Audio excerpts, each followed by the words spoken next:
Pengertian: modal atau kapital menunjukkan aktiva tetap yang digunakan untuk produksi. Anggaran atau budget adalah sebuah rencana rinci yang memproyeksikan aliran kas masuk dan aliran kas keluar selama beberapa periode pada saat yang akan datang. Capital budget adalah garis besar rencana pengeluaran aktiva tetap.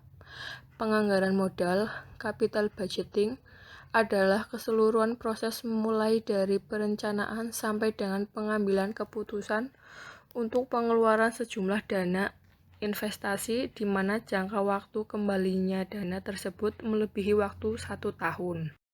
Pentingnya penganggaran modal. Yang pertama, dana yang dikeluarkan akan terikat untuk jangka waktu panjang.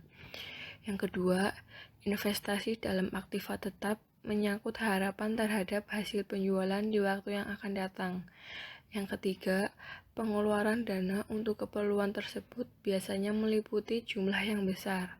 Yang keempat, kesalahan dalam pengambilan keputusan pengeluaran modal tersebut akan berakibat panjang dan sulit diperbaiki. Yang kelima, penganggaran modal yang efektif akan menaikkan ketepatan waktu dan kualitas dari penambahan aktiva. Tahap-tahap penganggaran modal. 1. Biaya proyek harus ditentukan. 2. Manajemen harus memperkirakan aliran kas yang diharapkan dari proyek, termasuk nilai akhir aktiva. 3. Risiko dari aliran kas proyek harus diestimasi. Memakai distribusi probabilitas aliran kas. 4. Dengan mengetahui risiko dari proyek, manajemen harus menentukan biaya modal atau cost of capital yang tepat untuk mendiskon aliran kas proyek. 5. Dengan menggunakan nilai waktu uang, aliran kas masuk yang diharapkan digunakan untuk memperkirakan nilai aktiva. 6. Nilai terakhir dari aliran kas yang diharapkan dibandingkan dengan biayanya. Manfaat penganggaran modal. 1. Untuk mengetahui kebutuhan dana yang lebih terperinci, karena dana yang terikat jangka waktunya lebih dari 1 tahun.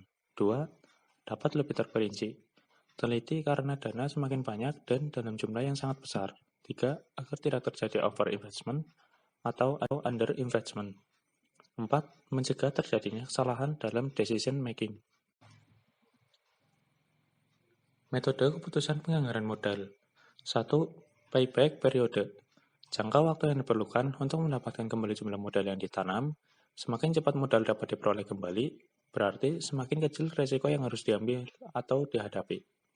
Periode waktu yang menunjukkan beberapa lama dana yang diinvestasikan akan bisa kembali. 2. Net present value atau NPV.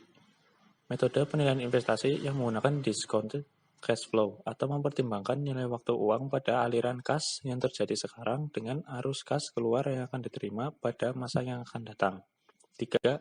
Internal Rates of Return atau IRR. Tingkat pengembalian yang dihasilkan atas suatu investasi atau discount rate yang menunjukkan present value cost flow sama dengan present value outlay. IRR yang dapat dibandingkan dengan biaya modal yang ditanggung perusahaan. 4. Profitability Index. Membagi nilai antara sekarang arus kas masuk yang akan datang diterima di waktu yang akan datang dengan arus kas keluar. 5. Accounting Rate of Return. Mendasar pada keuntungan yang dilaporkan dalam buku atau report akun income. Metode ini menilai suatu dengan memperhatikan rasio antara rata-rata dengan jumlah modal yang ditanam atau initial investment dengan rasio antara laba bersih dengan rata-rata modal yang ditanam.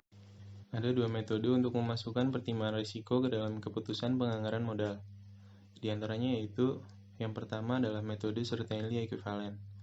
Konsep certainly equivalent adalah merubah sesuatu yang tidak pasti menjadi sesuatu yang pasti. Pada umumnya, metode ini semakin tinggi risiko, maka semakin kecil certainly equivalent-nya.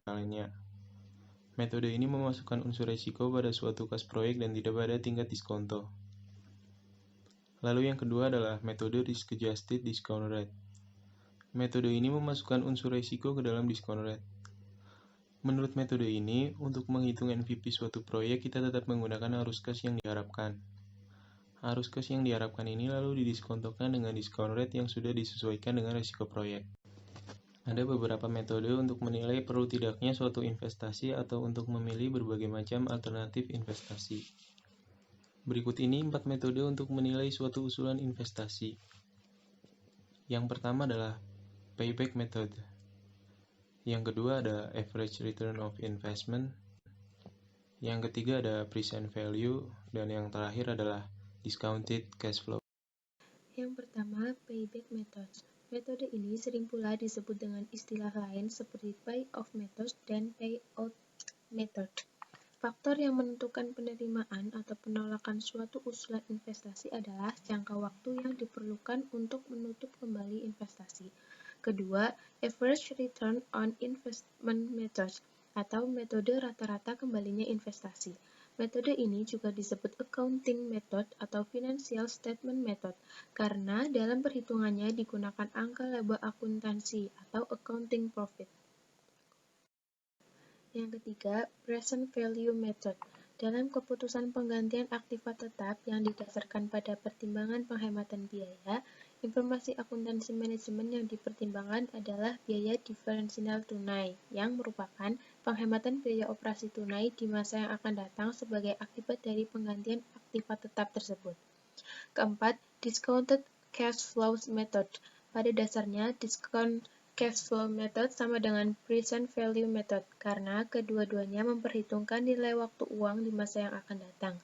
Perbedaannya adalah dalam present value method, tarif kembalian atau rate of return sudah ditentukan lebih dahulu sebagai tarif kembalian. Ini dihitung sebagai dasar untuk menerima atau menolak suatu usulan investasi.